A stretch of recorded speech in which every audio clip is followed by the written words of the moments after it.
आपका रोल क्या होगा, क्योंकि आपको ध्यान रखना है कि सैलरी पैकेज बहुत अच्छा है, स्कोप बहुत अच्छा है, जॉब्स बहुत अच्छे ऑफर्स हो रहे हैं। बट किसी भी जॉब में जाने से पहले हमें ये ध्यान रखना होता है कि हम रोल्स पहले देखते हैं कि हमारा रोल क्या है, और हम वहाँ पे जाते हैं कि हम रोल्स के साथ जस्टिफाई कर पाएंगे कि हम जस्ट वहाँ पे गए और काम नहीं बना, उन्होंने वहाँ पे हमें रिमूव फ्रॉम सर्विस दे दिया। तो आपको ये ध्यान रखना है कि वेबसाइट डेवलपर के ध्यान रखिएगा 3 रोल सबसे मेन होते हैं। सबसे पहला होता है फ्रंट एंड डेवलपर। आप सबसे पहले क्या करें, आप फ्रंट एंड डेवलपर के रूप में खुद को पहले आप स्थापित करने का सोचें, जिसको हम क्लाइंट साइड डेवलपर भी कहते हैं। और फ्रंट एंड डेवलपर जो होता है, इसका मेन काम क्या होता है, इसका मेन काम होता है वेबसाइट का फ्रंट एंड बनाना, जो यूज़र को दिखेगा, जो यूज़र एक्सपीरियंस करेगा, जो ब्राउज़र में जो कोड रन होगा। तो फ्रंट एंड डेवलपर वो सभी लोग कर सकते हैं जिनको हैवी कोडिंग से डर लगता है, वो भी इसको आराम से कर सकते हैं। फ्रंट एंड के बाद सेकंड आपका वर्क होता है बैक एंड डेवलपर, जिसको हम कहते हैं सर्वर साइड डेवलपर। ये वो डेवलपर्स होते हैं जिनका काम होता है डिज़ाइन करना, डिज़ाइन जो भी चीज़ की गई है उसको फंक्शनल कोड से जोड़ना, लॉजिक जोड़ना, परफॉर्मेंस जोड़ना, स्केलेबिलिटी बढ़ाना और प्रोजेक्ट को रनिंग मोड में लाना, जिससे एंड यूज़र जब उस प्रोजेक्ट को चलाए तो उसको उससे रिजल्ट्स जरूर मिले। और थर्ड होता है आपका full stack. Full stack developer वो होता है जो फ्रंट एंड और बैक एंड दोनों डेवलपर का कॉम्बिनेशन होता है। ये वो पर्सन होता है जिसको दोनों तरफ काम करना आता है, ये फ्रंट एंड भी बना लेता है और बैक एंड में भी काम कर लेता है। तो हमें ध्यान रखना है कि हमें कैरियर चॉइस करना है कि हमें क्या फ्रंट एंड डेवलपर बनना है, बैक एंड बनना है या फुल स्टैक डेवलपर बनना है। सबसे अच्छा कैरियर कौन सा, फुल स्टैक ही होता है, क्योंकि इसमें आप इन दोनों तरफ से काम आप कर लेते हैं। फिर नेक्स्ट आपका होता है कि आप क्या लर्न करेंगे, व्हाट विल आई लर्न, आपको क्या लर्न करना पड़ेगा। तो आपको यहाँ पे ध्यान रखना है, अगर आपको फुल स्टैक डेवलपर बनना है तो इसके लिए ज़रूरी है कि आपको वेबसाइट की उन सारी टेक्नोलॉजीज़ में काम करना पड़ेगा जिन टेक्नोलॉजीज़ में इस समय वर्ल्ड काम करता है। और इसमें आपको ध्यान रखना है कि फर्स्ट ऑफ ऑल आपको HTML, CSS और जावास्क्रिप्ट के द्वारा डिज़ाइनिंग आपको करनी है। इसके बाद आपको उन पर्टिकुलर एप्लीकेशंस को टेस्ट और डिबग करना आना चाहिए, मतलब एरर भी खुद आपको निकालना आना चाहिए।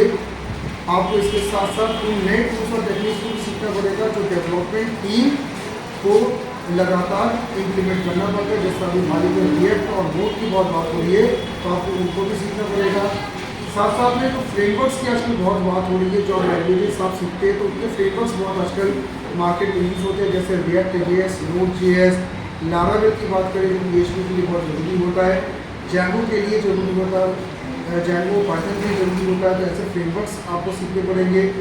और सबको ये ध्यान रखना है कि एक मिनिमम वायबल प्रोडक्ट आपको बनाना आना चाहिए, यानी आपको ये ध्यान रखना है एक ऐसी वेबसाइट आपको बनानी आनी चाहिए जो बहुत ही कम कॉस्टिंग में और बहुत कम समय में आप बना सके, जिसमें फंक्शनैलिटीज़ पूरी हो। तो ये आपको बनना चाहिए। इसके लिए आपको प्रोजेक्ट वर्क भी करना होगा, जिसमें आपको अपने सारे एलिमेंट्स दिखाने होते हैं। और फाइनली आप फिर जब ये सब चीज़ सीख जाते हैं तो आप कैरियर को वेब डेवलपमेंट में लॉन्च करते हैं। अब यहाँ पे आपको ध्यान रखना है कि जब आप वेबसाइट डेवलपमेंट सीखने की बात करते हैं तो आपको ये ध्यान रखना है कि कुछ चीज़ें मैं आपको बता दे रहा हूँ, क्योंकि इस प्रोग्राम में जॉब्स बहुत है, करियर सेटल होता है, लेकिन कुछ चीज़ें आपको ध्यान रखना है। पहली बात है कि आप थोड़ा सीरियस कमिटमेंट आप लोग जरूर करें। आपको ये ध्यान रखना है कि कम से कम ये है कि आपको आउटसाइड क्लासरूम आपको 1 घंटे में एक हफ्ते में 15 घंटे कम से कम प्रैक्टिस करनी पड़ती है। ये इसका एक नियम होता है। तो जो लोग आप में से डेवलपर डिज़ाइनर बनना ही चाहते हैं, क्लास में जितने घंटे की पढ़ाई कर, जितने घंटे की लेक्चर हो रही है, उसके बाद आप 1 हफ्ते में कम से कम 15 घंटे आपको देना पड़ेगा प्रैक्टिस में, क्योंकि पूरा काम प्रैक्टिस है। सेकेंड आपको ध्यान रखना, क्यूरिकलम आपका बहुत अच्छा होना चाहिए।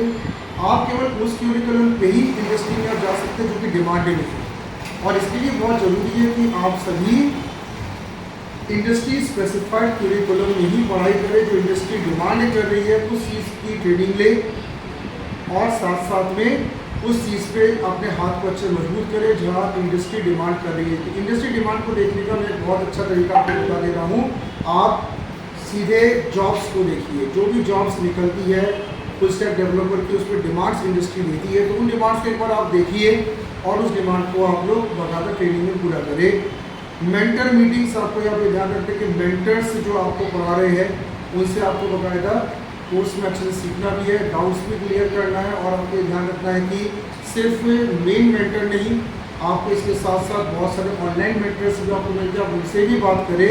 और ये आपको ध्यान रखना है कि ज़्यादा से ज़्यादा जितने आप ऑनलाइन ऑफलाइन में इंफॉर्मेशन ले सके बहुत अच्छा है। और कैरियर सपोर्ट आपको ध्यान रखना है कि ट्रेनिंग का मेन मोटिव होता कैरियर।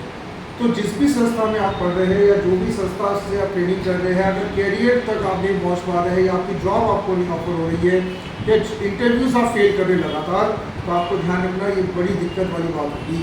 तो आपको ध्यान रखना कि इंटरव्यू पे पहुंचना भी और क्लियर भी करना है। इस चीज़ पे विशेष आपको ध्यान रखना कि career is the main thing, हम इसलिए इतना मेहनत कर रहे हैं।